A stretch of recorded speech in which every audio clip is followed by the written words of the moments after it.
Nous avons créé Toilet Paper, la marque, le magazine, le projet, comme un espace pour être totalement libre. Enfin, nous avons le dernier mot sur tout. Une liberté qui s'affiche sur chaque mètre carré de ce grand bâtiment entièrement consacré à l'univers Toilet Paper.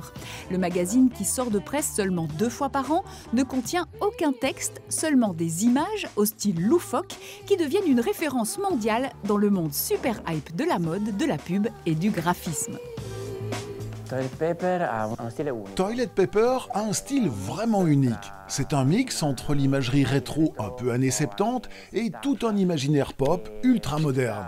Ajoutez à ce mix quelque chose d'irrévérencieux, d'impertinent et de couleur, c'est ça la force de Toilet Paper. Fort du succès du magazine, Pier Paolo et Maurizio ont décidé de s'atteler à la création d'objets pour la maison, aussi divers que fantasques.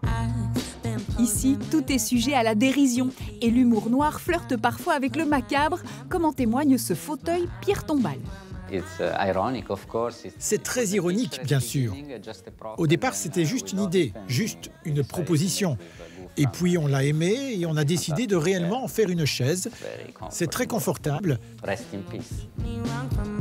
Autre lubie du duo, imprimer leurs photos sur des objets du quotidien. Sous leur houlette, un fauteuil, un miroir, une table ou même un buffet se parent de motifs picturaux déjantés entre dadaïsme et surréalisme. Nous voulions diffuser nos images de différentes manières.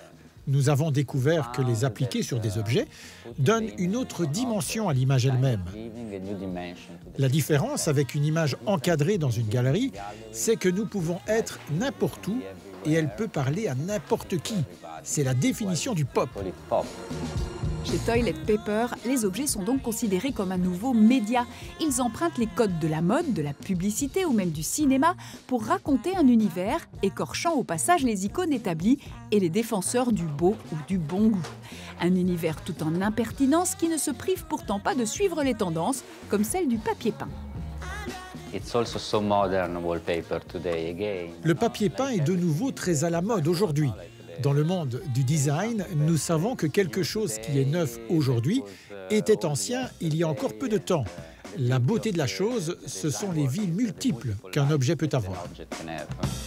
En refusant le circuit des galeries, pourtant très désireux d'exposer leurs créations, Toilet Paper se positionne aussi en rebelle du marché de l'art, avec leurs tableaux saisissants, mélange de normalité dérangeante et de troublante ambiguïté. Sans s'offusquer au passage du paradoxe de devenir eux-mêmes des prescripteurs de tendance et d'en tirer du profit, même s'il est bien mérité, au vu de leur incroyable créativité.